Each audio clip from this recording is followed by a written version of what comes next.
Sri Aurobindo is describing how the mind, the understanding, the buddhi has to be purified, and 3 steps have been described. The first step, which is separating the buddhi from the mixture of desire in the thinking functions. The second step is the separation of the buddhi from the entanglement with the sense mind, the part of the mind which is identified with our senses, the part of the mind which looks out at the world through the senses and feels itself immersed in the experience of the physical world. And then finally, the third step of the purification of the buddhi is the purification of the buddhi itself from its habitual tendency to limit itself in the very effort to know.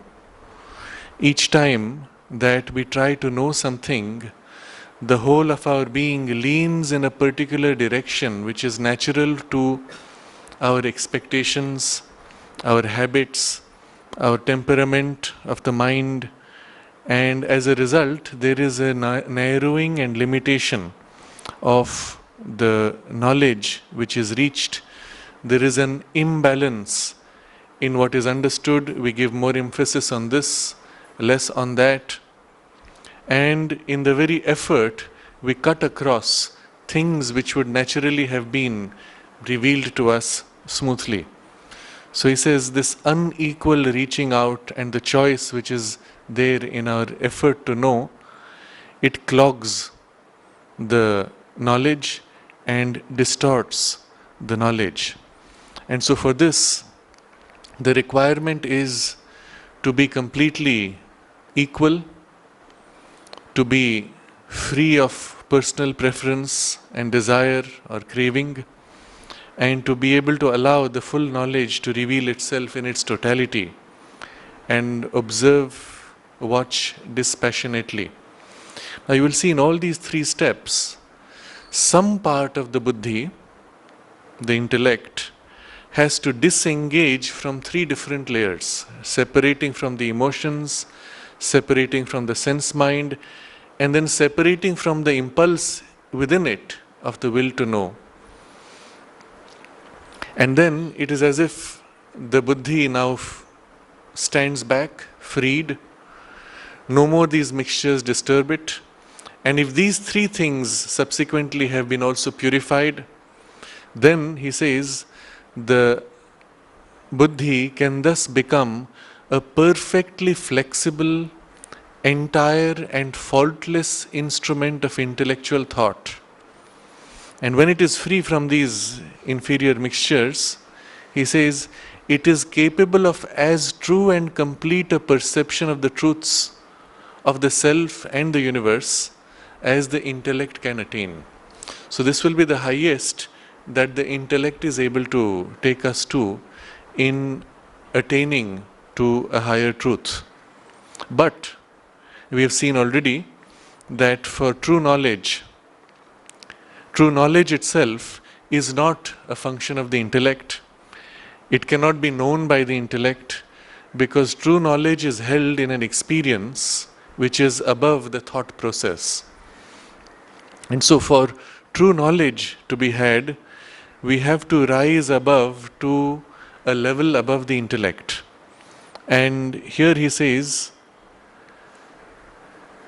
in order that the understanding may not interfere with our attainment to real knowledge, we have to reach to that something more and cultivate a power exceedingly difficult for the active intellectual thinker and distasteful to his proclivities, the power of intellectual passivity. And then he says the object served is double, and therefore two different kinds of passivity have to be acquired. And now we are reading the last two paragraphs of this chapter where he discusses these two objects and the two different kinds of passivity of the intellect. Now, in essence, this portion deals with the need to silence the mind and to make the mind passive so that we can have access to this higher knowledge and even to the experience of the self. So there are two stages in that. The first, which is a preparatory stage, where we find that the intellectual knowledge, the intellectual thinking is not enough. And so by quieting the mind, we are able to open to a higher access of knowledge, a higher intuitive knowledge, which can then enter the mind and reveal itself. So this will be the first. The second will be, in the complete silencing of the mind, we will find that we can access the experience of the self. To have knowledge of the self, to have experience of the self will be possible through the gateway of this silence of mind. And these two stages he describes in these two paragraphs. It is an extremely important passage because on a practical level in the sadhana, the power of silencing the mind and thus entering in relation with the intuition and then going still deeper to enter in relation with the self are as if foundations for everything else. If you think about it in these terms, unless we are able to access some deeper or higher consciousness, there is no yoga. In the integral yoga, unless we are able to open to intuition and higher ranges beyond, or go deep towards the psychic presence and beyond to the self, there is no integral yoga. For both of these, the foundation will be the capacity to silence the mind and thence the whole consciousness. And so this first paragraph deals with the access to higher knowledge of the intuitive through the intuitive mind. He says, in the first place, we have seen that intellectual thought is in itself inadequate and not the highest thinking. Now, the words Sri Aurobindo uses are very carefully chosen. When he says intellectual thought is not the highest thinking, that means there is a different kind of thinking, a different kind of thought which is not intellectual. Yesterday, in the last session, we had briefly touched upon the levels above, that there is such a thing as a higher mind which has a capacity of thought which is much wider, much freer than the power of the intellect. And above that, a seeing mind, an illumined mind, and above that, the intuitive mind, and so on. These are all gradations of higher thinking which are available to the human consciousness. And to the extent that we are able to open to these higher levels of thinking, all the limitations of our intellectual thought are overpassed. When scientists observe the human mind at work through measuring instruments, MRI scans, and various other newer means, what they observe is the functioning of the brain, and to the extent that the brain reflects the mind, they can watch the processes of the mind. But the brain specifically reflects only the functioning of the intellectual mind, and especially the part of the intellectual mind which is mixed in with the sense mind. It is here that you find the maximum operation of the brain. When the mind thus disengages from the sense mind, when the intellect disengages from the sense mind, already the true functioning that's taking place in the freed mind is not fully reflected in the brain, except in the part where what is seen by the mind is translated into the sensory layer, and to that extent it is reflected in the brain. So the scientists observing these higher faculties working in, say, a mind of a genius will find very often something happens and then suddenly the whole brain moves into a particular direction of activity. The left half, the right half, the frontal part, the rear part, the inner portions, all of them suddenly kick in and they move in a particular direction, and the MRI watches all these functions and says, aha, this is the character of the genius. What it sees is that the brain is able to directly move in a particular direction which is seizing on the solution. And so they say the power of the genius is to use the brain more efficiently, because the brain is not found to go round and round looking for answers, jumping around, thinking and so on. So it looks as if now the brain is working more efficiently. In fact, it has nothing to do with the brain's efficiency. It is the mind which is freed, which is able to see, and then as it moves to give form to what it sees, it is registered in the brain directly in the direction of the knowledge, and so it seems as if the brain has moved directly in that direction, towards that solution. So these are the important distinctions we have to maintain. The actual process of thought in these higher levels is not directly reflected in the brain.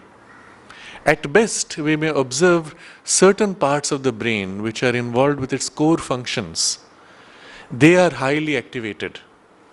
They are the point from which this higher mind connects with the lower functioning of the intellect and the sense mind.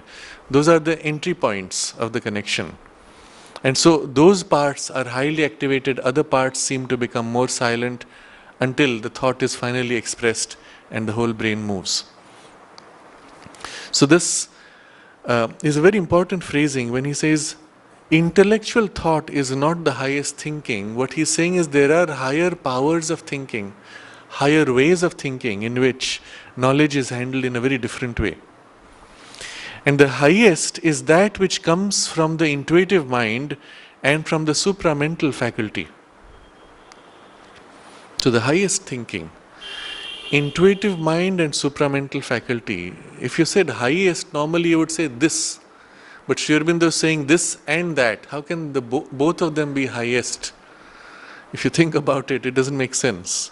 Until you realize that the intuitive mind and the supramental faculty are in fact deeply connected. In other passages or in other writings, Sri Aurobindo points out that the intuitive mind is like the ray from the sun. The supramental knowledge is all-inclusive, complete, but infinite.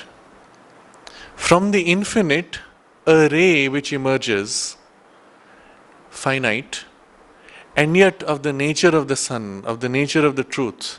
A single ray emerging is the flash of intuition.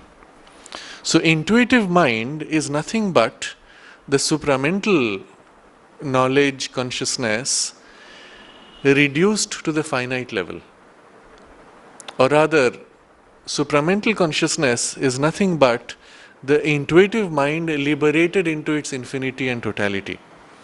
So if you see the relationship between the two, the intuition is the limiting of the infinite to a finite, which is receivable, which the intellect is able to handle, or the consciousness which is still limited and narrow and finite is able to receive, but which still retains the character of the truth knowledge. That is, it is sure, it is precise, it knows exactly the knowledge without distortion. It knows also up to where it knows correctly and beyond which there is a mixture. It has its own innate ability to distinguish mixture from pure truth. And so when the intuition acts, if it acts directly, if it acts transparently without distortion, then like a beam of light, it reveals what is revealed, but it also points out, it also knows this is the edge, the limitation of what I know. Beyond this, there is a blurring, there is a fading out of the knowledge. I sense something, but I do not have the precise knowledge. Even in that blurring out, it senses it is in this direction that the further insight is required. It is in that direction that the correction is required. And so as we familiarize ourselves with the intuitive consciousness, there is a flash revealing what is needed, and then you sense a limitation, and you sense, oh, it is in this direction that the correction is made, and the mind turns and there's a second flash which reveals now the correction required, and again, if necessary, a third flash which reveals a further dimension, and so on, a series of flashes as needed. As one begins to further develop this consciousness, the flashes themselves seem to merge. There's a flash, and even before it fades out, a further elaboration, revelation in this direction and that, and as if a series of flashes merging until there can be even a sweep of light, as if painting, revealing what is needed, and gradually widening in scope as we ascend into the higher ranges of the intuition. The flash itself becomes wider, more complete, and the series of flashes merge into what seems to be almost a continuous illumination. And then there is a stage in which the mind stays fully in the intuitive consciousness, and there is a revelation, you know, and it's quite wide, quite inclusive, but it stays. And then your attention can move and drift consciously, filling in whatever is needed, expanding, extending, narrowing focus, elaborating on facets. But you are continuously in that state of intuition. And it is from this state then that one is able to move to further ranges of the overmental consciousness, where this widens now to look at the whole universe. From a narrow viewpoint, it looks at the whole, and so on, to the supramental. But the point here is the intuitive mind and the supramental are intimately related in this way. And this is why he says the highest is that which comes through the intuitive mind and from the supramental faculty. And now you see the vocabulary is so important. From the supramental faculty, but through the intuitive mind. The intuitive mind becomes now as if a transcriber or a connection, a connecting mechanism for the supramental faculty which has the highest knowledge, and the intuitive mind is like a ray, a passage, a pipe connecting to the intellect. So through the intuitive mind and from the supramental faculty. So even in the later passages which we have already read, describing the intuitive mind, Sri Aurobindo says the intuitive mind itself is like a intermediate passage to the supramental. So long as we are dominated by the intellectual habit and by the lower workings, the intuitive mind can only send its messages to us subconsciously, and subject to a distortion more or less entire before it reaches the conscious mind. So this is the condition we are in to begin with, dominated by the intellectual habit and by the lower workings. What does that mean? The habit of thinking with the intellect, and the lower working is the mixtures from the emotions, from the sense mind, and from the will in the intellect. These are the things which mix, dilute, distort, but still we are in the domain of thinking mind, intellectual mind. During that period, he says, the intuitive mind can only send its messages to us subconsciously. So when it sends a message, the place from which the message comes in the intuitive mind is not conscious for us.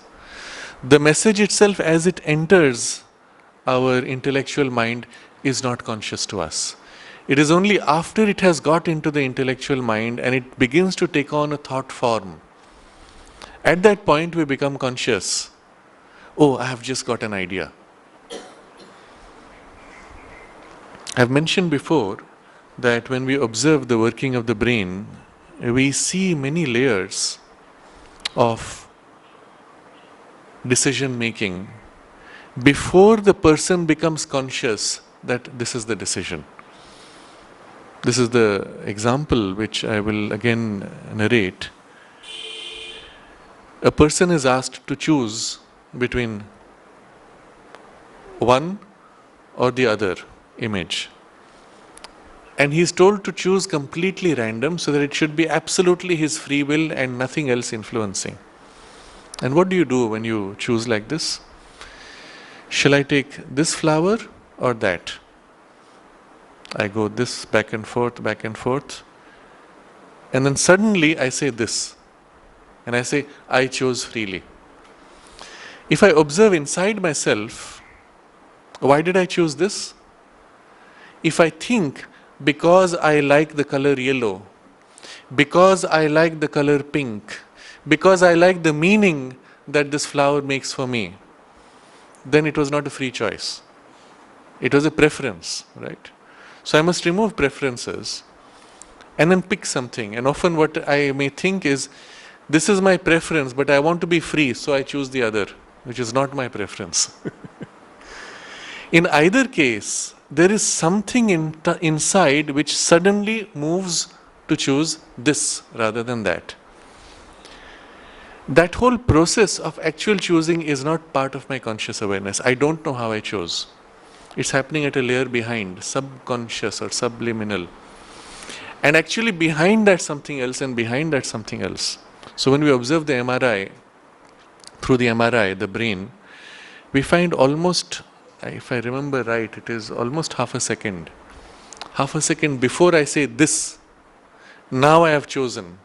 Half a second before that, in the brain already the choice is seen. So if I am connected to the computer and the computer is programmed to watch those patterns, I go like this, and now the computer already says he is going to choose this. And then I say this. Where was the free choice? So the scientists get confused. They think perhaps we are not capable of free choice. All it shows is that there are layers of which we are not conscious, where the actual choosing takes place. It is in those layers that the intuition acts and projects its knowledge. It is there that the reception takes place. From there, when it emerges into our conscious layer, we become conscious that I have an idea. I say, I have an idea. But before I have an idea, the idea has already entered and is already beginning to take form. I've shared perhaps here an interesting incident which took place. I was with a friend of mine who was in business, and as most businessmen, he was very dependent on some other means of security. So he would read astrology, refer to astrologers and so on. And for a long time he was telling me that I have found the most extraordinary astrologer. He can even tell you things down to the day. So when I next visited him, he introduced me to this astrologer, and I was curious to know what he was doing, and I discovered what he was actually doing. Just to, in brief, he would not look at the chart, but a specialization of the chart called Navamsha, which looks at the ninth portion of the chart. And then within that, he would go into some such complexity that his whole mind would become thoroughly confused. And then in that state of confusion and numbness, something would pop up and he would say this. And if you asked him why, he couldn't always explain. He would give some superficial excuse. But it was a kind of an intuition which was kicking in. So before I actually observed what he was doing, I was curious to see. So my friend told this astrologer, okay, you look at him, pointed to me and said, can you say, looking at him, what is his ascending sign in the chart? So even as he asked the question, I said, I need to test this man. So in my mind, I picked a number 6, I said, 6th sign, and dangled the thought in front of him. So normally what happens, if a person is just following this kind of an instinctive feeling, he will catch whatever is the strongest suggestion. If he uses his mind, he will cut through a wrong suggestion and go to something more true. So I just dangled this 6, and immediately the man said 6. That is Virgo, 6th sign. And my friend, who was so full of praise for him, he said, this is impossible. How can you make such a silly mistake? Can't you see he is tall? A Virgo person, Virgo body cannot be 6th sign in the ascendant. Come on, do again. So again this man thought, and again I dangled number 6. And again he said 6. Now you see, this was a very interesting test. Even after he was told rationally it cannot be 6, he still caught 6. So that's when I concluded that he was just picking what was coming from the intuitive suggestion, except in this case he could not distinguish between true intuition and any other thought suggestion. So of course, if I wanted to have a real sense of what he could do, I have to keep quiet and not suggest or nudge him with the mind. But what this shows is, so much of what we catch is done in this way. The intuition comes, it nudges. But if at that point there is some strong thought from someone else, the two will compete. Which one will you pick? Two ideas emerge. And generally, because people have not trained themselves, they catch the strongest idea. So in a group discussion, the person with the strongest mental force or vital force, he projects an idea and people catch it. And at that moment, everybody is swayed and they say, yes, this makes sense. They make a decision, they go away, and then they think, but that was not logical. I wish I had chosen differently. Because at that point, the logic is completely swayed.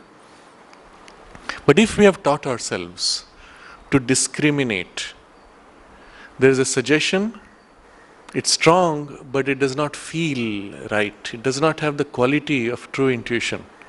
I remain quiet again. Something else comes, and I feel, yes, this is more true, but still I wait. And then something else emerges more deeply, and then I can feel the distinction. I say, yes, this is a clear intuition. But for that, you have to develop the familiarity with what is true intuition and what is not. And obviously, in the case of that astrologer, he had not worked on it at all. There was no yogic training in the person, and so he was just flowing with whatever suggestions came.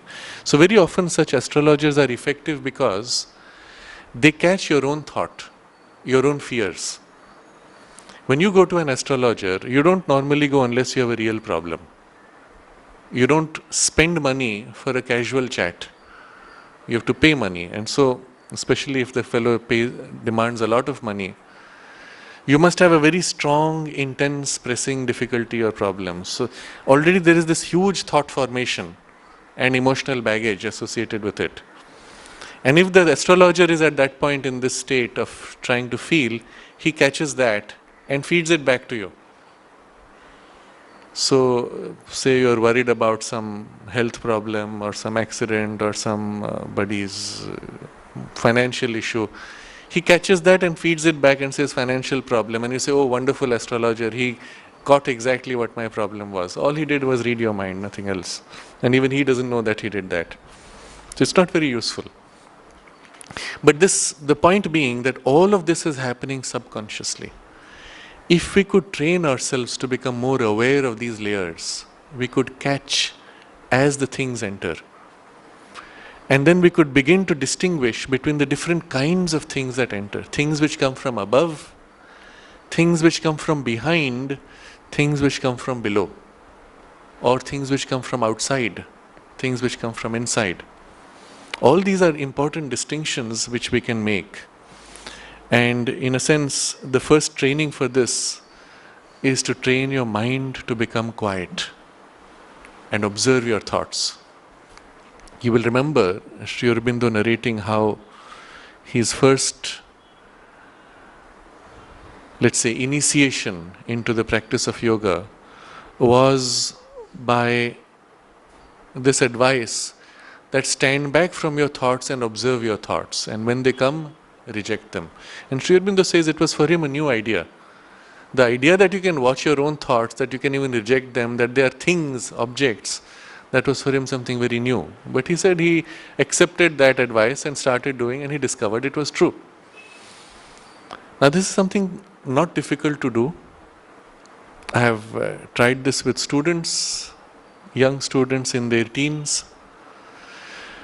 Generally, a mind which has become sufficiently self-aware, where you're aware that you're aware, age 12 onwards, you can do these very simple basic practices, and it's not at all difficult. And of course, the sooner we start, the more advantageous for the rest of life, as we discussed last time. But when you just become aware of this mind space, so to say, the awareness of your mind's awareness, and you just remain aware like that, you'll find after a while something pops up, a thought pops up. And in your own sense, subjectively, there's a sense of direction.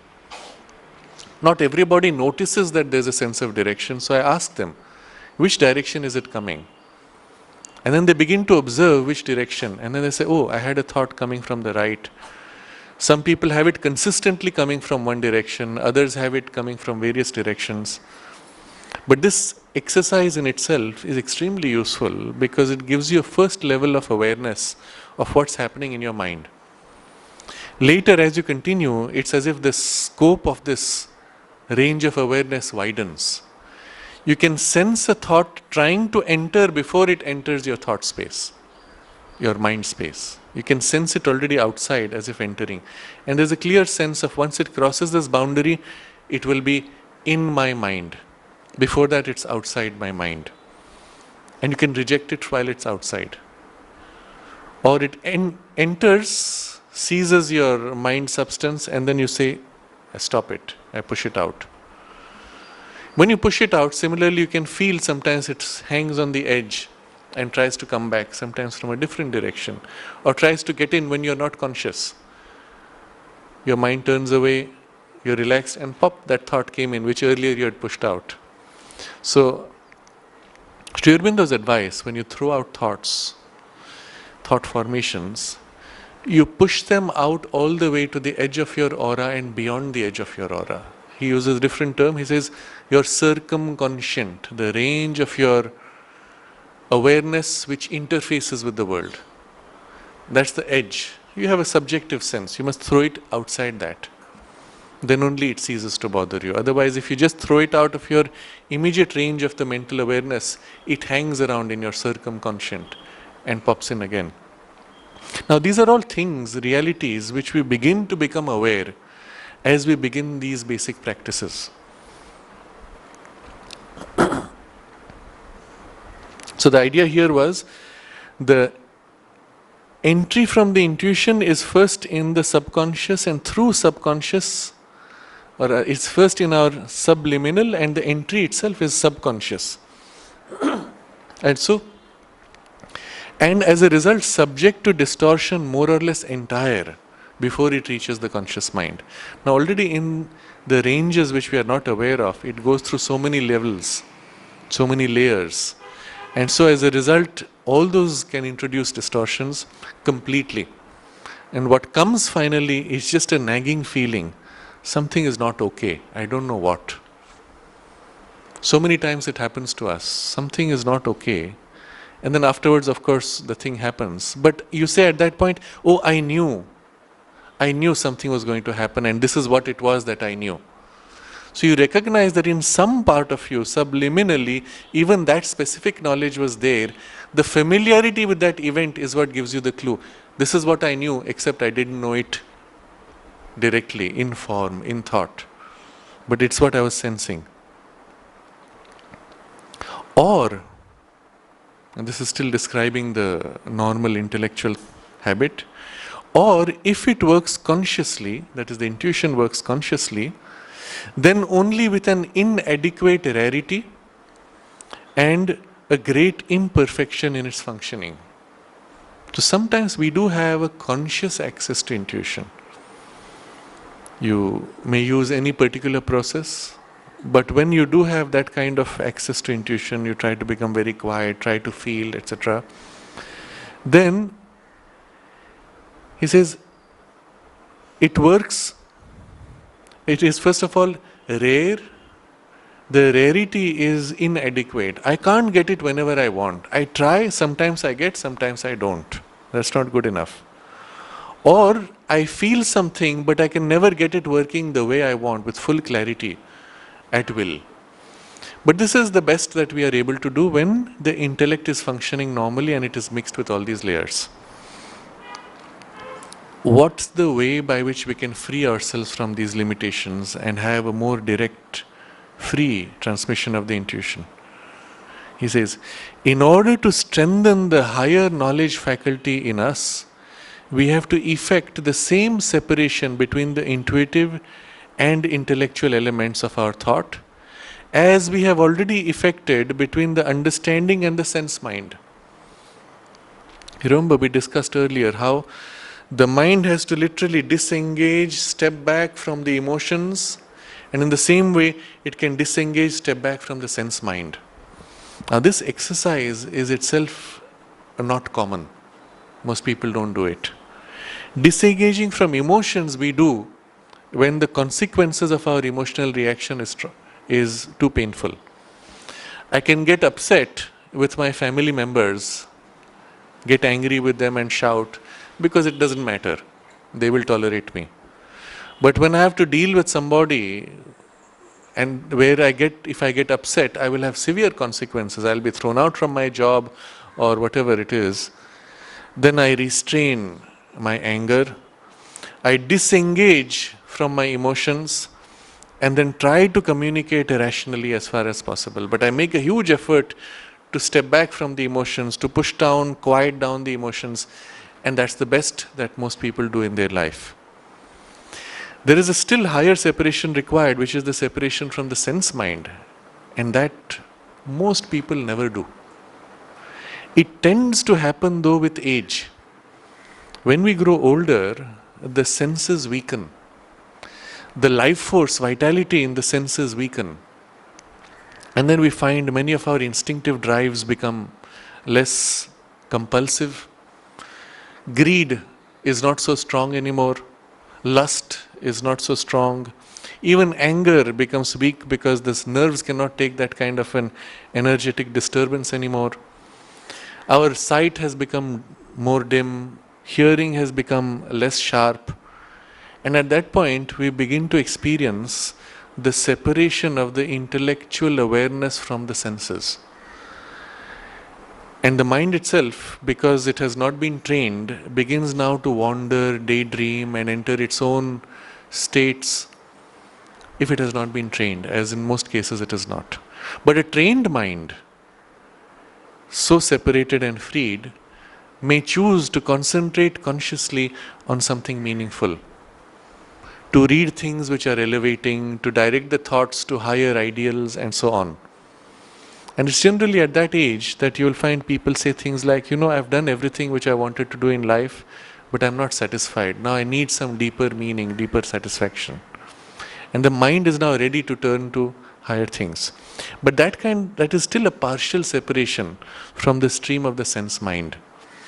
There has to be a conscious effort to detach and watch this whole machinery of the senses and be an awareness that is not engaged in the senses. Now, as an exercise, what one could do, let's say you begin with your sight.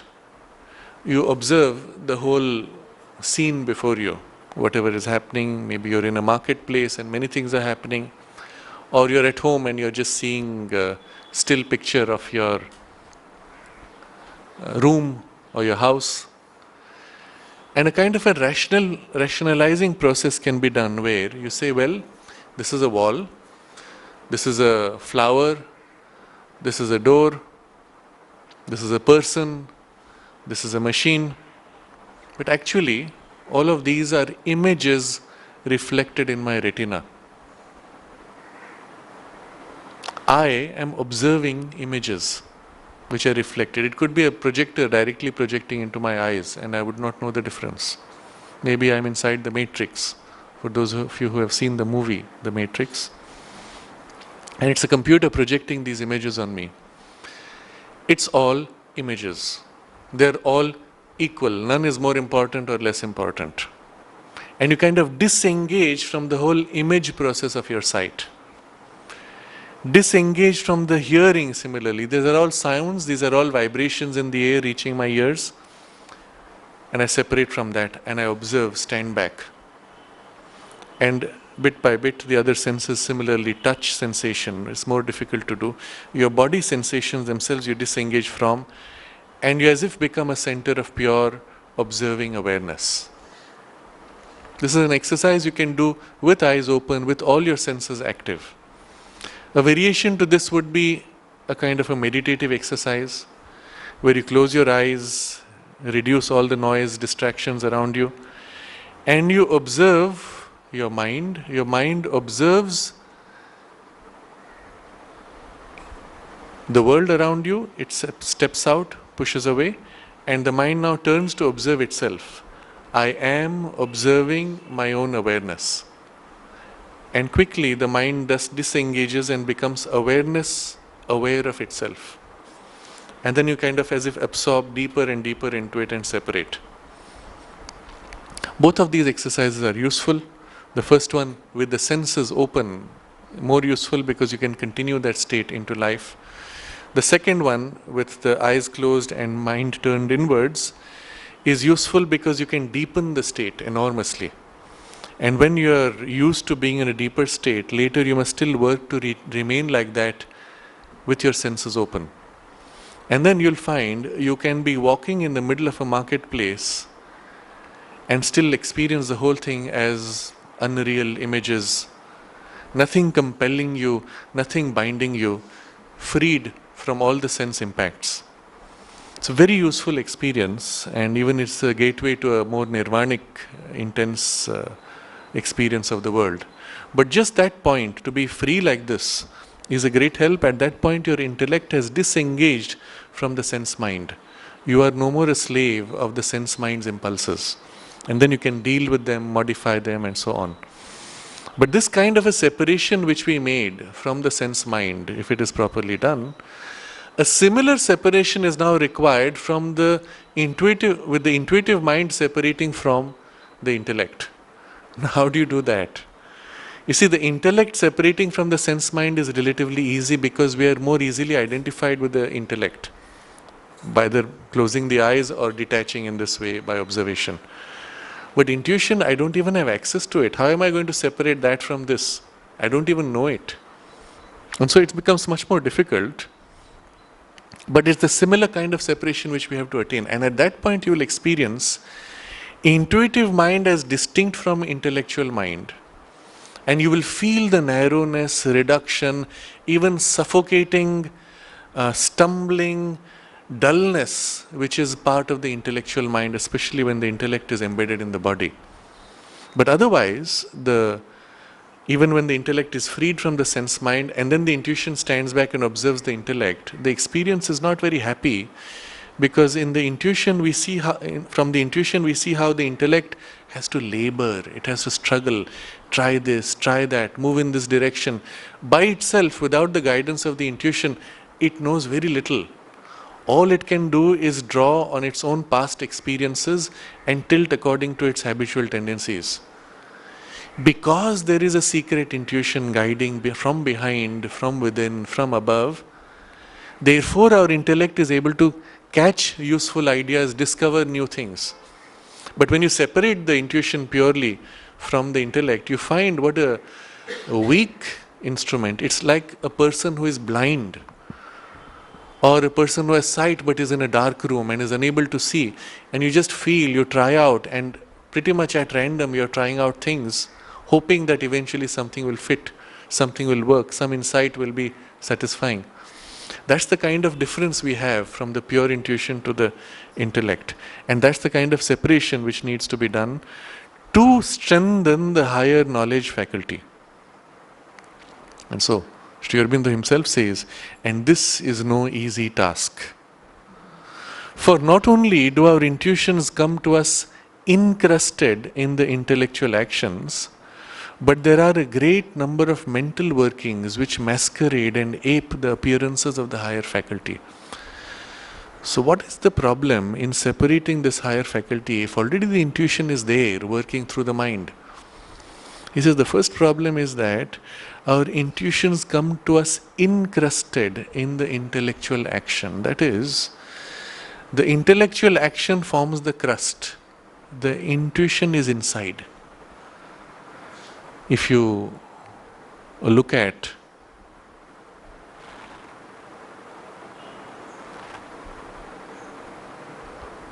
a gulab jamun, you find the outer crust brown. That's the color of the thing itself. Inside, the white is completely hidden. All the juice which is dripping from outside is all that you see, but the real juice is hidden inside. I'm giving this analogy because you get the sense of incrustation here and the difference between the inside and outside. All our thoughts are like this. We see the surface, the brown surface and the juice dripping on the surface, but we cannot see the inside until you cut through, break the gulab jamun to look inside, bite into it, and something of the inside and the outside are now experienced, but mixed. When you have a thought, let's say, you are asked now to draw a picture completely from your imagination of an animal. Create an animal which is entirely a product of your imagination. It must not resemble anything which is out there. This is a challenge. You're forced. What? Yes, what an animal. You're forced now to separate from all your past habits. In fact, if you get an idea and it resembles something which you already know, you have to discard the idea and go deeper or modify it somehow. Now try to create an animal like this in your imagination. And you see how you're forced to tap into some imaginative ability, but which is reaching up. It is not reaching inside to your existing store of knowledge. It is reaching to something outside. And almost you'll find after a while your mind becomes quiet and waits for the idea to come. So you wait, and then plop, some weird animal has come. It has a strange shape, strange skin color, patterns of color, perhaps rainbow colors mixed. Okay, it still has a tail, but this tail is now different, the head is different, the shape is different. Maybe it has many more legs or less legs, or it is standing in a strange way. It is moving in a strange manner. Now notice, you have a picture, you're seeing the outside surface. But notice, if you become very quiet, you can feel, get the feeling of the animal. That's the inside part, of which your first focus was the picture. Did you hear its sound? What kind of sound the animal makes? Try to now feel what sound it would make. And now you hear the sound, or you visualize or sense the sound in your imagination, but try to feel from where the sound emerged. What was the feeling in the animal which gave birth to that sound? What does the animal feel when it reaches out to make that sound? That is closer to the intuition. You see, the way the intuition knows is from inside out. It knows the feeling of the animal, the sentiment, the energy that flows out, and then it grows to give the form in color, shape, etc. But when the intellect approached it, it caught the outside, the crust. Inside the crust, incrusted, is the intuition. So the intellect catches the form of the idea, and I'm taking very literally a form of a shape of an animal, but this is true for any idea. Even if you have an idea of how we can reorganize, let's say, the national policy for reducing wastage or pollution, and you have a wonderful, brilliant idea of how we could do that, even there, the form of the idea, how we would do it, is what catches you.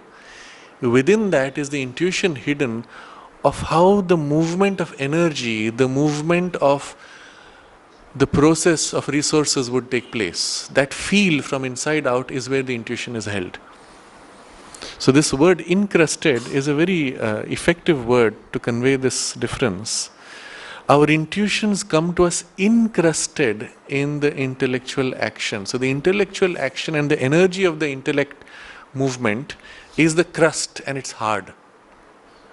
You cannot break through to something deeper. Again, a good example would be the coconut. Hard shell, but inside is the nectar. You can't get to the nectar unless you break the hard shell. And then if you break the hard shell, the nectar just flows out. You can't even catch it. So very symbolic in the temple when you break the coconut. It's very symbolic in this sense on two levels. One, of course, you can see it as the ego which breaks to release the juice of the inner true person, the delight of the inner joy which is natural to the true person, which is not ego. You can also see it in this sense, the breaking of the crust of our hard, rigid intellectual forms to release the juice, the nectar which is hidden within. But here, this incrustation by the intellectual action is our problem. Intuition is there actually inside. This is the first problem. Second, if somehow you're able to make your mind quiet and disengage and try to feel what is behind, immediately at that point we find a great number of mental workings which masquerade and ape the appearances of the higher faculty of intuition.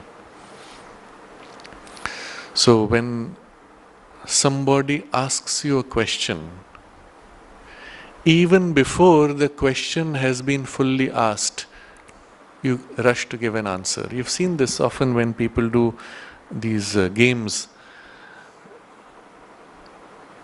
where there's a question master and there's 2 or 3 teams who have to answer. Whoever answers first correctly gets the point. So everybody is on the edge waiting to answer quickly. And sometimes the person has barely completed the sentence and a person gives an answer. And at that point he stops and says, all right, say it. And then you say, oh my God, I'm sorry, I rushed too soon. But perhaps your question was this, and the person gives an answer. Sometimes they are right, sometimes they are not. Very often there is an expectation which moves, and because it matched the wording of the person, we are sure that the outcome after that will be what we expected. And it was just a habit of a certain expectation. In my mind, there is a certain fear secretly that something might happen. I'm not even conscious of that fear. And then someone begins to say it, and immediately my mind, because it has got that expectation already subconsciously, it flows with it, joins with it, and I say, yes, this is what it is. But I don't realize that it is my own fear which got the occasion now here to come forward. There are other processes of the mind which are very fast. For example, a chess player who has been practicing chess for years and years, the moment you make a certain move, he is already ready with his next move. He has got familiar after doing so many different variations that this is the one thing which works, the other things don't work. It may seem as if it's an intuition, but it's not intuition. It's just a bundle of habits and a sifting and a rapid activity of the brain which goes picks this and moves on. Intuition does not do that. Intuition does not go through several steps and pick one. It knows by different power through the identification itself. So there are many such faculties Sri Aurobindo warns of. They masquerade and ape the appearances of the higher faculty. And we must consciously disengage and learn to sift, to feel the right intuition quality from the mixtures. So now Sri Aurobindo tells you the method by which we are going to be able to do this. The remedy is to train first the intellect to recognize the true intuition, to distinguish it from the false, and then to accustom it when it arrives at an intellectual perception or conclusion, to attach no final value to it. So these are 3 steps. And we have to train the intellect to do that. Now, you can train your body. I can train my body to become not so restless, for which I will do regular asanas, I will do relaxation exercises. When I find myself restless, I will relax the body and gradually imprint a habit to not be restless, for example. Similarly, I can train the emotions. I tend to get upset easily, so I will do practices for relaxation, for visualization, for training myself for right response. And then when I find I still get upset, I learn to quiet, will myself, etc. But to do the same for the mind somehow seems to be less easy, because in both the physical training and the emotional training, it was the mind which was leading the training. Now, to train the mind to think differently, to respond differently, the mind itself has to train the mind. But that's the thing which is stuck in a habit. How do you do that? And practically, the only way is a part of the mind has to separate from the habit of the mind.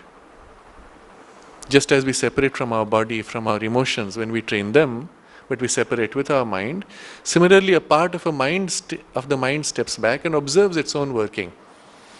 My mind is very confused right now. My mind is feeling lethargic. I don't like to think right now. There's a dullness. I find my mind is continuously going in a particular direction of thinking, and I must learn to pull back from it. My mind tends to think in terms of negatives. I have a friend who is in the insurance industry. And after he got into the insurance industry, he had a serious problem. He found after a year or so that he was constantly worrying about accidents happening to his family members. And the problem was that the whole day he had to be thinking in terms of how to convince people to buy insurance. And the only way you can convince somebody is to create fear. What if the main bread earner of your family dies? What will you do then? So you better buy insurance. What if you have some major illness or accident? How will you bear the hospital bills? Better buy insurance. What if this happens to your child and the education cannot be fulfilled? Buy insurance. And so you have to create fears and push fear, and the whole thinking in all their strategies in business was, what's the next fear we can push? How can we push this packet? How can we make them more fearful of this rather than of that, because this is more profitable for us? And so on. And of course there's a karmic backlash, because you're pushing these ideas so much, eventually the whole industry, the business, the people working in it, they get suffused with those thought formations. And being head of that, it comes to you eventually. So it's a very complicated situation. But to be able to stand back and observe, my mind has developed the habit now to think in terms of negative, to think in terms of worst case scenarios. It's not a very healthy thing, but I'm not able to free myself. Which is the part of the mind which will stand back and say this is not right, and will the rest of the mind to change it? So there is a part which stands back to observe the way you think. So it's a part of the intellect. If you have done the separation from the sense mind, this becomes easy, because it is that center of the pure intellect which can stand back and observe the rest of the mental working. And then it can will a state in the mind. So you will yourself to think positively. Instead of the moment the negative thought comes, I consciously push out the negative thought, consciously create a positive thought, consciously remember the divine grace, invoke the protection, and so on. So you're training your mind now to work differently. First, so what is the training we have to do from this position? First, three steps of the training. First is, train first the intellect to recognize the true intuition. Now that itself takes time, because the true intuitions come so rarely. Or even if they are there all the time, I am not able to distinguish them so rarely, so often. So it means already a first part of making the mind passive, watching when an idea comes, a flash comes, and then being able to distinguish. Especially in the beginning, you make many mistakes. But after a while, you begin to notice there's a certain quality of certainty. When the intuition comes, it knows inside itself it's true. Whereas the other things, which are your imaginations, preferences, habits, etc., they come with a lot of force, but inside they don't know. Outside I may know, this is right because it has such a force. But from inside it does not give me the sense of conviction. This is the first sign actually. But even to feel this, you have to become very quiet. If further you have developed the psychic sensitivity, then that feeling comes very easily. When you have the psychic sensitivity, this feels right. That's dramatic, that's big, but it's hollow. It doesn't feel right. So this distinction of when it's intuition, when it's not, even when it is mixed, this is more pure, that is more mixed or less pure. So first, train the intellect to recognize the true intuition and to distinguish it from the false.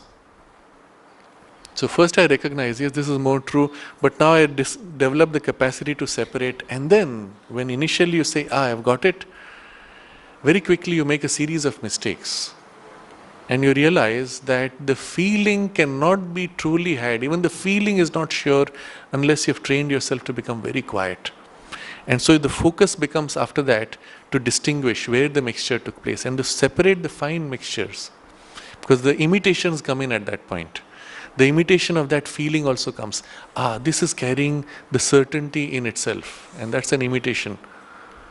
And the true intuition which carries the feeling within and the imitation which carries the feeling within has a difference. And the difference is this. The true intuition will come and it will not insist. It is self-existent. It has no need to compel, to force itself. The mixed thing which comes pretending like the true intuition, even it has a feeling inside of certainty, it has a push, a nudge, a force to insist. And you immediately recognize there's a mixture there. Even if the true intuition is there, it's mixed with something which is insisting. I wait. So remember comes the third step. To attach no final value to it, but rather look up. So when it arrives, I missed that. To distinguish it from the false, and then to accustom it when it arrives at an intellectual perception or conclusion, to attach no final value to it. So suppose I have come to this insight, yes, this is a good idea, I wait. This is not final. There will be deeper insights. There are other truths which I do not currently see. I wait. Provisionally, I may begin activity. I may say, all right, this is the best I have right now. I begin to work, but at the back of my mind, I'm thinking, I may get a different idea later. This idea itself may widen to a better idea, and some more deep insights will come. Some correction will come. Some completeness will come. And I wait, even as I begin to work. So, when it arrives at an intellectual perception or conclusion, to attach no final value to it, but rather look up. So this will be the fourth stage now. I have removed any sense of finality. You see the error we make, the moment we have got a brilliant idea, the brilliantness of it, this insight which comes with it, this is it, I have got it. I can say, yes, I have got something very important, but it may not yet be complete. There may be something more which will reveal itself. And then, where will it come from? From above. So, look upward.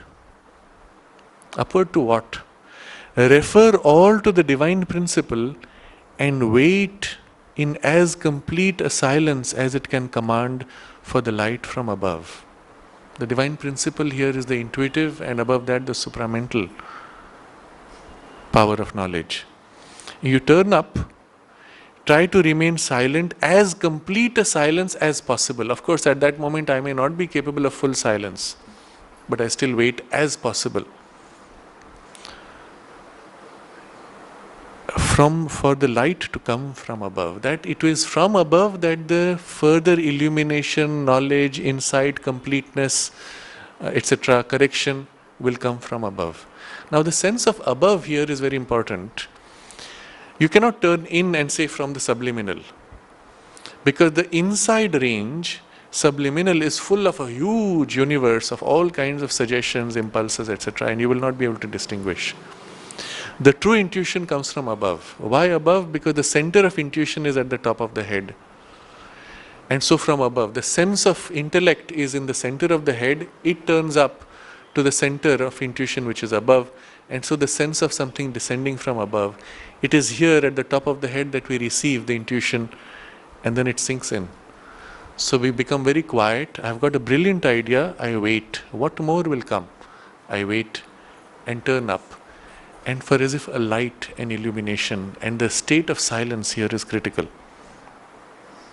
In this way, by going through this 3-step process and then the 4th, in this way it is possible to transmute a great part of our intellectual thinking into the luminous truth conscious vision. A great part of the thinking can be transmuted. How much time does it take? Depends how much time we give to it.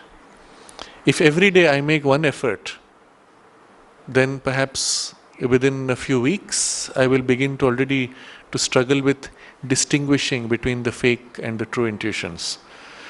But if within the day I am able to maintain a state, almost every thought I am trying to become aware, trying to feel, then sometimes within a few days I might get to that point where I am distinguishing and beginning to find the difference. But certainly, considering that we are also doing many other things, within a few years we can come to that point where already now we have a natural familiarity with the pure intuition and the mixed intuition and the non-intuition. That distinction is already available to us. That's a great start. But it can be much, much faster. And the correction for that, the secret for that speed, is training the mind to become silent. The more we are able to hold the state of silence, the more this process is enormously speeded up and everything else becomes possible. In the chapter on intuitive mind much later, which we have already studied, you will recall the very first requirement for training of the intuition is to be able to make the mind silent at will.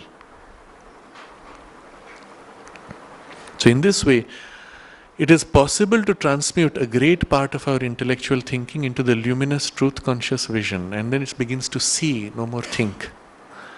The ideal would be a complete transition, but we are still not there. Or at least to increase greatly the frequency, purity and conscious force of the ideal knowledge working behind the intellect. So this is as much as we can very quickly do. Increase greatly the frequency with which the intuition comes, the purity with which it comes, and the force of that knowledge when it comes. So these are 3 very interesting things. Frequency, we understand it comes more often. In the day, so many things that I do, and if I get one intuition, that's already great. Most people don't even do that because they're so much stuck in the rut of the sense mind. But one intuition, one interesting insight or idea is a great thing. But it can happen very quickly when one begins to work at it. Almost everything you do, you get some strange insight, some deeper understanding. You may be driving on the road, you are crossing a flyover, you see the flyover, and immediately there's an intuition which kicks in and you see a different design in which it would be much more efficient.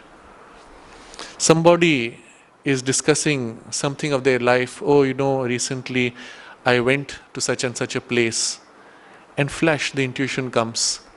This is what he is going to say next. This is what he saw. This is what he experienced. This is the change that has developed in him as a result of that. Any kind of intuition, it will just flash and you'll see this. And then in the beginning you'll want to verify. Did that happen? Did you have that experience? Or he says, oh yes, that was very important. I say, good, my intuition was right. You may not tell him, but internally. So you go through a kind of a process of verification. When it starts happening more frequently, you can verify and very quickly begin to distinguish from the mixtures. Then the purity, the pure quality of intuition versus the mixed quality. And you're able now to have more pure intuitions. And finally, the conscious force of the ideal knowledge. Now, this is something extremely important. You will notice when the intuition comes, there's a certain force it has. Force of the knowledge, which, if you allow the intuition to unfold fully, it's like a wave that comes and it has so many ripples which carry around it. So many more things are revealed, but also it turns itself into an action. Very different from the emotional impulse or the desire impulse. So, we said one of the distinction is the desire mixing. The desire has an insistence. The intuition does not have an insistence of a personal character, but yet it has a force. If you allow the intuition to flow along its force, it leads to perfect action. And the action is smooth, spontaneous, and you feel, I didn't do it.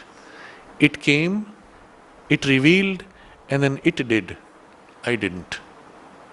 But in a state of great calm, unlike the emotional push which is, I want to do, I am doing.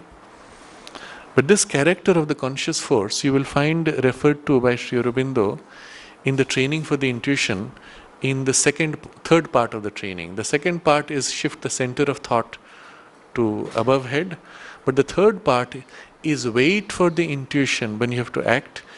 Hold back from the action, don't start immediately, wait for the intuition and let the intuition initiate the action. And it is here that it acquires the character of the force and the intuition develops its own smooth passage of expression. It's as if each time it flows like a stream of water, it cuts a passage. Like the Ganga flowing, eventually it cuts a passage and forms its own mold in the mind, in the receptive mind, and trains the mind, shapes it, reshapes it to become familiar with its way of expressing and thinking. So this is the conscious force of the ideal knowledge, which was so far working behind the intellect, now it begins to come out more and more directly.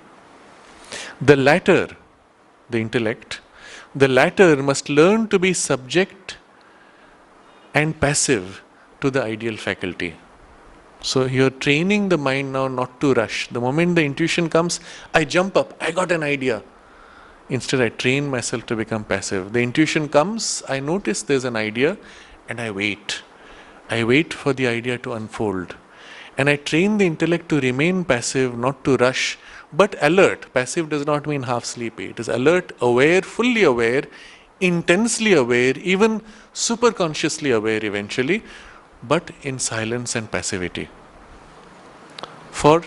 Especially in relation to the ideal faculty, when the intuition comes, it moves, not my intellect, which is only the space in which the intuition moves. The intellect provides the material which the intuition can use, and so on. So this is the first part of the passivity, and the training allows now the mind to open to the higher intuition and for the higher knowledge of the intuition to work through the mind, but still the mind is the vehicle through which this intuition will express itself, but a silent mind. But there's something more necessary, a further deeper truth, which is the experience of the self and the knowledge of the self which we are seeking eventually. Remember, that was the goal of these last 2 chapters. So now he takes that up in the next paragraph. But for the knowledge of the self, it is necessary to have the power of a complete intellectual passivity, the power of dismissing all thought, the power of the mind to think not at all, which the Gita in one passage enjoins. Now this is the training which is the preparation for the self. Three ways he describes it, and they're all slightly different efforts. to have the power of a complete intellectual passivity. That means your mind will be absolutely still and it will not work at all by its own personal effort. It will wait for a higher action to lead it. This is a passivity. Good first training. Second one is dismissing all thought. If a thought comes into this passivity, I should be able to throw it out. And all thought, without exception, including the thought that I have no thought. That's the biggest problem we have when we first train the mind to become quiet. Something in the mind jumps up, I've got it, now there's no thought. Okay? Even that you throw out. If you get agitated, the thought is coming, it spoils everything. You must remain very calm, and this thought pops up, the thought that I have no thought. You say, all right, poof, you knock it out. And again it tries to come, thought that I have no thought, poof, and I stay. So the stilling is the key rather than reacting. And then, so dismissing all thought, and you can remain like this. Still, the provocations might come through the senses. Because I'm sitting here, somebody walks across and a thought comes. So even that I should be able to eliminate and stay completely still. Then, the power of the mind to think not at all. Now comes that challenge. A situation requires me to respond. Automatically the mind would tend to move to thought. I refuse at that point to think. I am required to respond, I remain silent and wait for something else to reveal and flow through. And this means I must have, this is the highest point of that mastery, I can choose to not think at all and stay in that even in a state of interaction. So you see subtle states, pure passivity, removing interferences, and then refusing completely all thought and being able to think not at all. This is a very interesting exercise you can try, and it's not difficult, but you'll be able to hold it only for a short time at first. And you can start again from the age of 11, 12. The moment the mind becomes self-aware that it can observe, I have thoughts, that's good enough.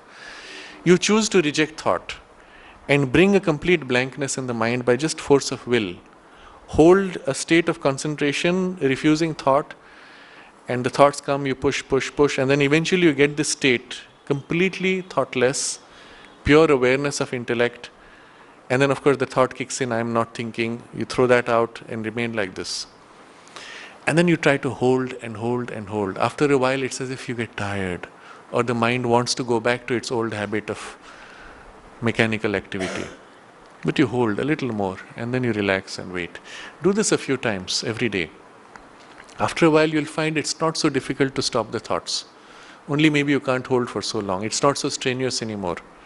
After a while you'll find you can get to that state without strain at all and just be passive, quiet and remain silent. But you can't be in activity. Then after a while you will find you can do simple activities, mechanical, but not activities which involve engaging with people or situations. So even there you push. So in this way you'll find after a while the duration increases. As the mind becomes used to it, finally it's all a question of developing the habit of silence in the mind. You will find at any point you can just sit, become quiet, just clear your mind, become quiet and remain silent. Half an hour perhaps, or at least whatever duration of meditation you are keeping, good enough. And then, from this he says,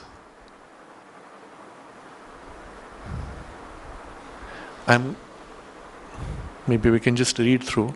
This is a hard saying for the Occidental mind to which thought is the highest thing and which will be apt to mistake the power of the mind not to think, its complete silence, for the incapacity of thought.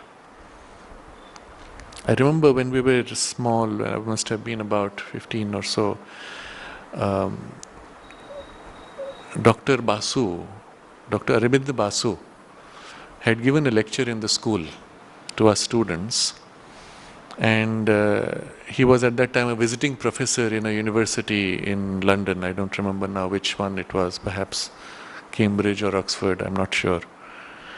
And so he had, in those days of course we didn't have television, so it was very interesting. Someone has been somewhere in some other country and is narrating something.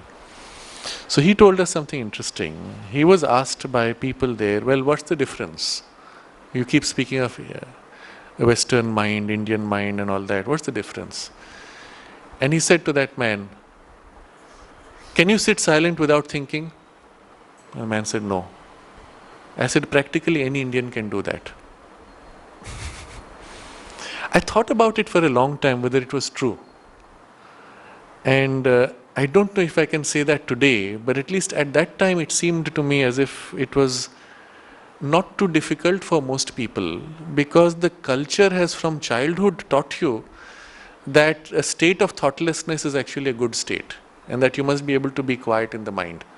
This idea being reinforced again and again from childhood is already a great preparator. I'm not sure if it is true anymore, because already that kind of culturing has been lost in the cities, and the modern education becoming stronger, it has brought an imprint which is much more characteristic of Europe. But on the other hand, I have also met people who have taken to a conscious culturing of their mind in all the countries of the world, where they are able to silence their mind at will. So I think this is a general statement of a particular mind type and habit. But there's a truth to it even today, that those who are not formed in the mold of what we would call now the Occidental mind would find it easier to become quiet than those who have been formed in that mold by the education, and that is now everywhere. I had the similar experience when I met with somebody from the Lakota tradition, the Native American tradition, and I found him normally in a state of quiet mind. And it was effortless, it was natural. He was happy to be, he was just like that. When he was in nature, he would just open like this, effortlessly. And for him to want to think, to have to think and to respond intellectually, rationally in a discussion, it was uncomfortable. It felt weird, it felt wrong, it felt somehow not okay. And when he spoke, it would be because something was received and it carried its own force, and he felt the need to say it. He spoke, it touched people, and then he was quiet, he was back to what he was. There was no agitation, no disturbance. And he didn't consider himself very special in his tradition. He found this normal. But later, of course, discussing with him, I discovered it is not the case with all, even within his community. Those who go through the formal educational system, which is largely the modern education developed with this mindset, they don't have that anymore, or they tend to lose it, or they lose that natural intuitive ability. So he says, his point that this is a hard thing because the mind is so trained mistakes the ability of silence as incapacity of thought. Mother narrates this in one of her talks. She says very often it happened that Sri Aurobindo tried to give the experience of silent mind to people, and after a while they would get agitated because the mind has stopped. They thought they were becoming stupid. So they stopped that and broke that formation. But when she received that from him, she said she had worked for years to attain complete silence. Of course, quieting the mind is easy, but complete silence, she had worked for years. But when she came to Sri Aurobindo, he just gave it to her. The first meeting, he gave it to her. And after that, she said, I was extremely careful to protect it and to carry that as long as possible, extend it as long as possible, not to rush, because she knew the value of this. But that's what he can give us even now. That's what he does give us even now. When you sit in his presence, when you sit near the Samadhi, the meditation hall, or Sri Aurobindo's room, or the Matre Mandir, or in your own home in front of his presence, where you invoke him, he gives you that. But if you have not trained your mind to already become quiet, you don't even recognize what he has given you. You may just go back with a feeling of calm, peacefulness. You say, I'm feeling very nice, I'm feeling peaceful. Or even after a while you say, my God, my mind is a little dull. I've meditated too long. And you bring your activity back because that's what you think is normal. You don't realize what a gift it was. And so for most people the gift is wasted. And so he does not always give it with the full intensity, but just a nudge, a touch. Something quiet, something still, something peaceful. And anyway we are happy with just that much. But when we ask for it and we make an effort in His presence for that silence, He gives it even now. I remember Nirodha shared with me this incident. He told me once that long after Sri Aurobindo had left his body, every time that Nirodha went to the Samadhi, he would bow down, he would feel Sri Aurobindo's hand on his head. And then one day, when he bowed down, he thought, and he felt the hand, he thought, how long will this continue? And then it stopped. He never had it after that. Of course, all he had to do was to ask and he would get it back. But this is the problem when a gift is given and we don't value it, that we doubt it or we refuse it. And especially when we refuse it, oh my God, my mind is dull, I'm not thinking, I'm not able to think. You shake yourself, bring back the thought activity. Now I'm normal, I've got out of meditation. You see? Otherwise the meditative state continues, the silence of the mind continues, but you feel somehow restless after a while. And so it is withdrawn. Or you throw it out. When you throw it out repeatedly, he stops giving it because, well, it's wasted. So we have to first prepare ourselves by the kinds of exercises we have discussed, habituating the mind to become more or less quiet, giving the value it deserves for this silence, recognizing how important it is and valuing it, cherishing it, and continuing as far as possible into our activity, that state. Then he gives it.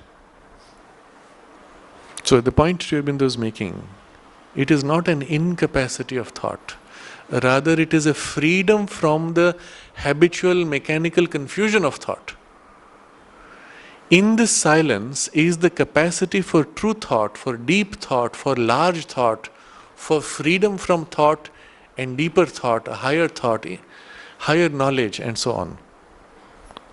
So he says, but this power of silence is a capacity and not an incapacity, a power and not a weakness. And what will that power take you to eventually? It is a profound and pregnant stillness. Only when the mind is thus entirely still, like clear, motionless and level water, in a perfect purity and peace of the whole being, and the soul transcends thought, can the self which exceeds and originates all activities and becomings, the silence from which all words are born, the absolute of which all relativities are partial words are born, the absolute of which all relativities are partial reflections, manifest itself in the pure essence of our being. Only when we have this perfect stillness, clear, motionless, then the self can manifest in the pure essence of our being. It will not manifest straight in the mind, life and body. It will manifest in the deepest essential parts, even in the psychic, which is the most pure essence. In a complete silence only is the silence heard. In a pure peace only is its being revealed. Therefore, to us, the name of that is the silence and the peace. S capital, P capital. Now, this whole portion we will have to review in detail because it is very profound. And what the distinction he makes between silence and peace, the distinction between capital S silence and being, capital B, all of these are very important. And how this whole process takes place of the self emerging and reflecting, we will have to dwell upon more deeply. Just briefly here, because he has referred to the Gita, where he says the power of the mind to think not at all, which the Gita in one passage enjoins. I thought I will share with you what exactly the Gita says there, and then we will of course dwell on it more next time. This is from chapter 6 of the Bhagavad Gita, where he discusses how one has to become absolutely still in order to realize the self. So I go verse 18. I'm taking a translation which is from Sri Aurobindo's Essays on the Gita, edited by Anil Baran Roy. He has taken portions from the Essays on the Gita to match the verses. Verse 18. So these are Sri Aurobindo's words. When all the mental consciousness is perfectly controlled and liberated from desire and remains still in the self, then it is said he is in yoga. Verse 19. Motionless like the light of a lamp in a windless place is the controlled consciousness, free from its restless action, shut in from its outward motion, of the yogin who practices union with the self. So again, this motionlessness with union with the self. But we'll come to the actual thing shortly. Next, verse 20. That in which the mind becomes silent and still by the practice of yoga, that in which the self is seen within, in the self, by the self. Seen not as it is mistranslated falsely or partially by the mind and represented to us through the ego, but self-perceived by the self. Swaprakasha, in its self-light. And the soul is satisfied. Verse 21. That in which the soul knows its own true and exceeding bliss, which is perceived by the intelligence and is beyond the senses, wherein established it can no longer fall away from the spiritual truth of its being. I skip one. Verse 23. Now we come to the thing itself. It is the putting away of the contact with pain, the divorce of the mind's marriage with grief, the firm winning of this inalienable spiritual bliss is yoga. It is the divine union. This yoga is to be resolutely practiced without yielding to any discouragement by difficulty or failure. Until the release, until the bliss of nirvana is secured as an eternal possession. Okay, even this is not it, it's the next one. Okay, the next two. Verse 24 and 25. Abandoning without any exception or residue all the desires born of the desire will, and holding the senses by the mind so that they shall not run to all sides after their usual disorderly and restless habit, one should slowly cease from mental action by a buddhi held in the grasp of fixity. See, he's describing the process of disengaging. And having fixed the mind in the higher self, one should not think of anything at all. Now this, you fix your attention on the self. First you disengage with the buddhi from the senses, fix the mind on the idea of the self, the intent of that self-realization, or hold the awareness of the mother or Sri Aurobindo, but in their vast, cosmic and transcendent station, that as the self, and then think of nothing else, exclusive focus, no thought. Then verse 26, whenever the restless and unquiet mind goes forth, it should be controlled and brought into subjection in the self. And 27, when the mind is thoroughly quieted, then there comes upon the yogin stainless, passionless, the highest bliss of the soul that has become the Brahman. So this is, we can pause here, but you can read the whole chapter, it deals with this whole theme. There's another letter of Sri Aurobindo which also I want to read out to you very briefly. It's about quieting the mind and the relationship with the self. This is from Letters on Yoga, the centenary volume, page 636. To quiet the mind in such a way that no thoughts will come is not easy and usually takes time.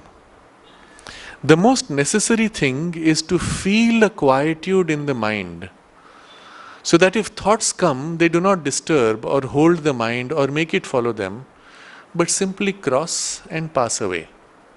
So this much we can all do, and quickly. The mind first becomes the witness of the passage of thought and not the thinker. So this is that station where you stand back. Afterwards, it is able not to watch the thoughts, but lets them pass unnoticed and concentrates in itself or on the object it chooses without trouble. So this is where you have disengaged from the mind space. This point of awareness turns upon itself or turns upon the self.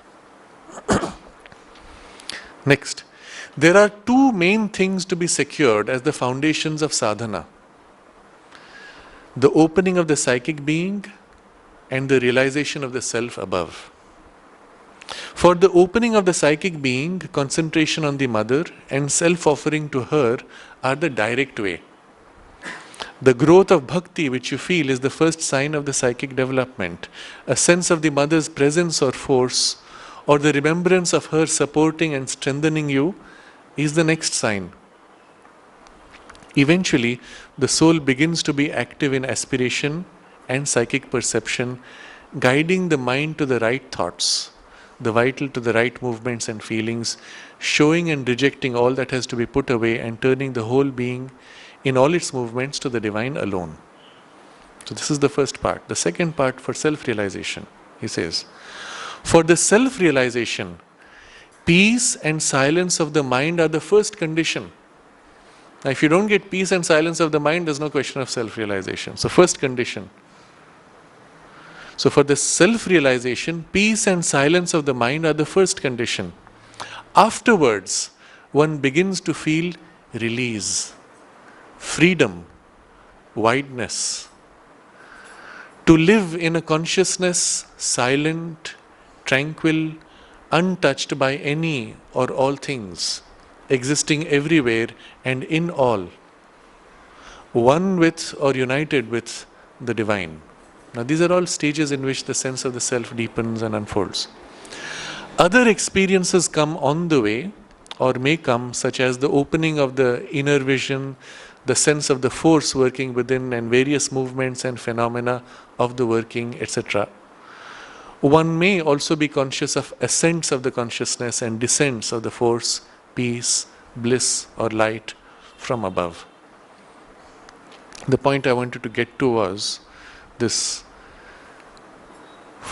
for self-realization, peace and silence of the mind are the first condition. The other, he puts the opening of the psychic being first, because in this yoga we would go through the self through the psychic. But for attaining to the psychic awareness also, although he puts the direct way, is the concentration on the mother and self-offering to her. But this concentration on the mother and self-offering does not take place in a vacuum. It cannot happen when we are in a state of agitated thinking or emotions. So there is still implied the quieting of the mind. That first description where he gives, the mind becomes witness and the thoughts simply pass. And then one turns the attention to something else. And that here would be concentration on the mother and self-offering to her. So in a state of stillness, you turn your attention to her and offer yourself to her. And then in that silence, you turn deeper even to opening to the self. And seamlessly, from the psychic awakening, the opening of the self, both these experiences can merge. Or we may have this, or we may have that, and later the two merge, and so on. But you see, the common feature here is this quieting. And then even a kind of an exclusive turning of attention towards either the mother or the sense of the self, and deepening those experiences. And so you see, a critical part of this whole exercise is the concentration, the gathering of all your attention on a single point, a single focus, a single purpose. And naturally, therefore, the whole next chapter deals with concentration as a facet supporting this purification of the intellect, and the two together completing, leading to the realization that we seek. So this is the broad background of this theme for the self, but I do feel we should explore this paragraph a little more, because it is quite profound and it has even the capacity to lead us to glimpses of the self, which we will take up next time, which will not be next week, as next week I will be going out of station, and for almost 3 weeks or a little more And so the next class we will have on July 17th. That's a whole month from now. Although I'm coming back earlier, but it is still a gap of a few days. So July 17th we will resume this text.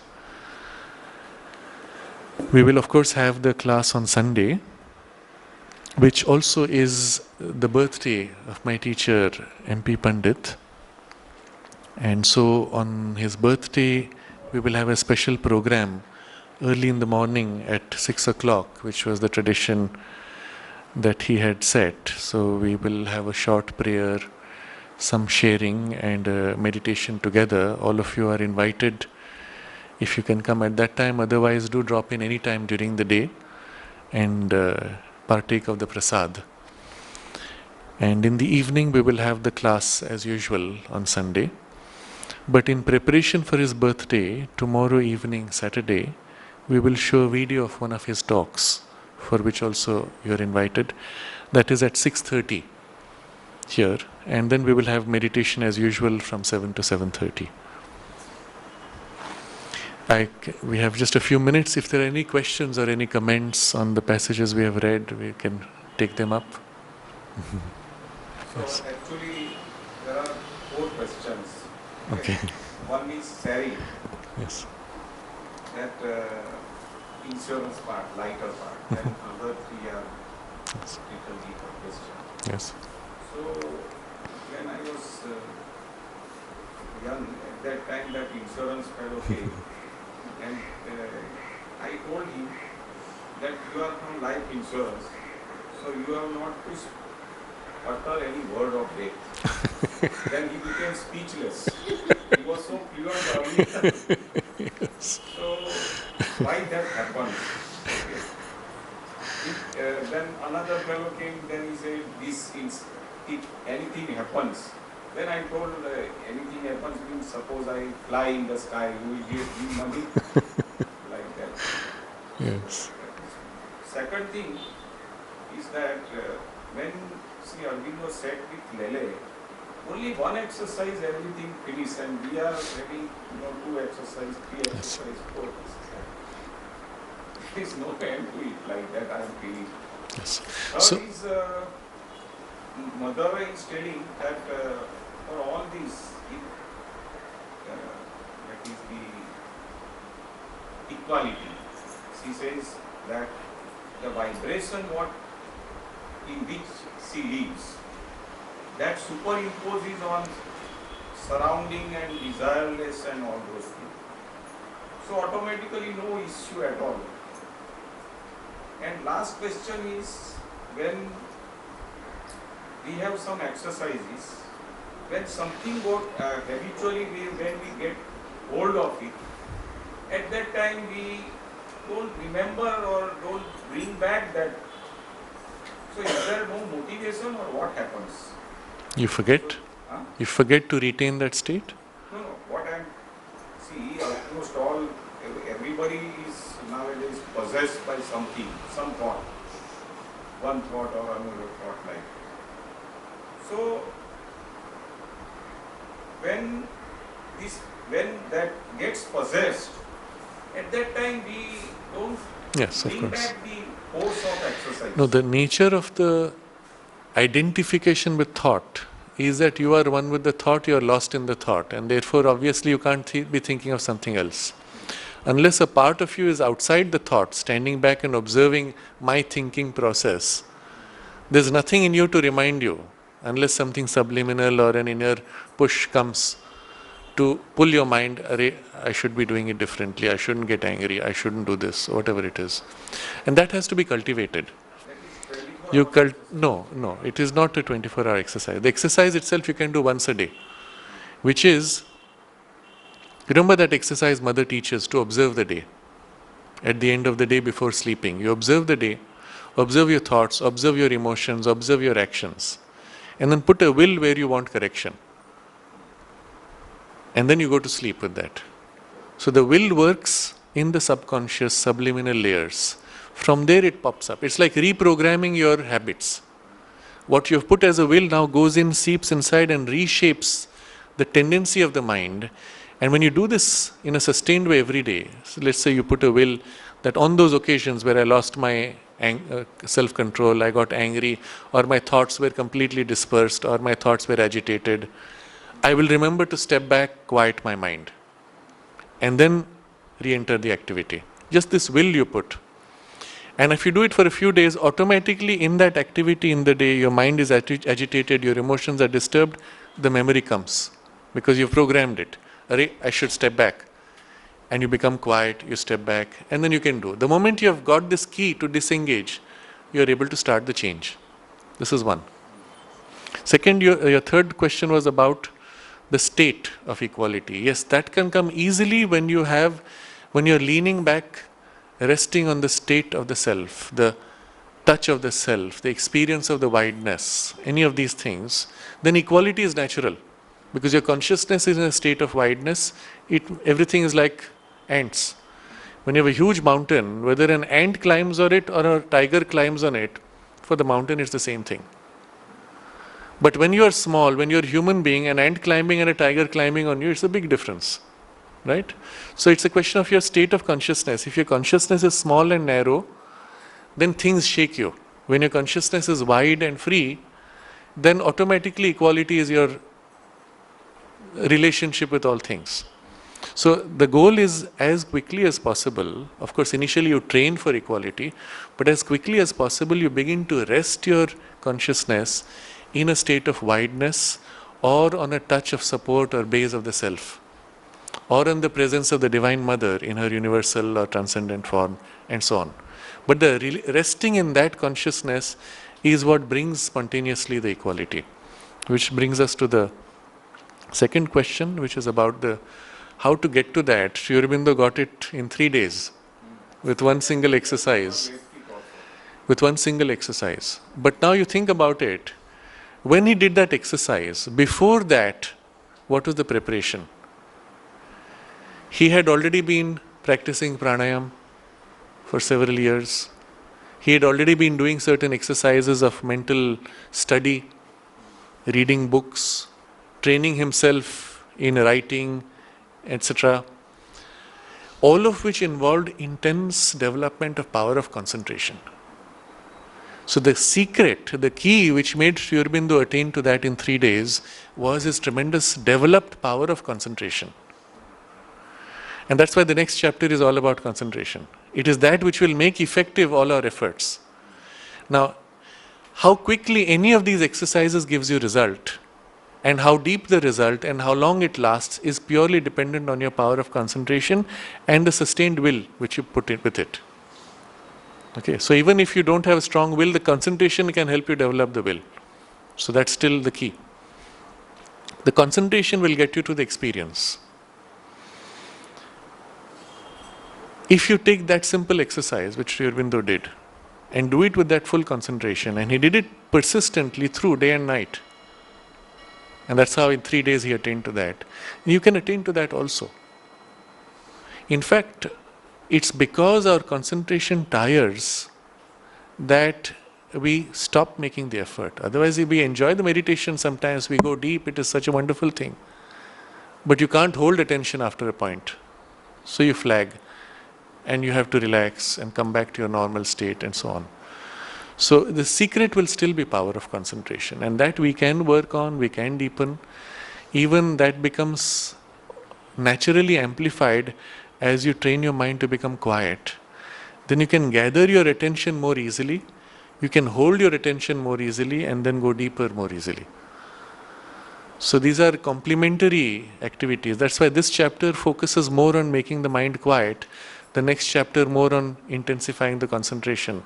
But you'll see how this is purification, that is concentration. The two serve each other. Concentration helps to make purification perfect. Basic purification helps to strengthen the concentration.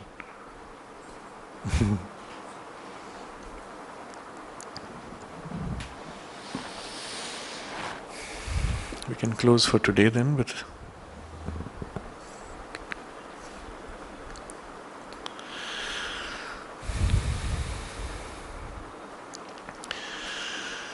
Om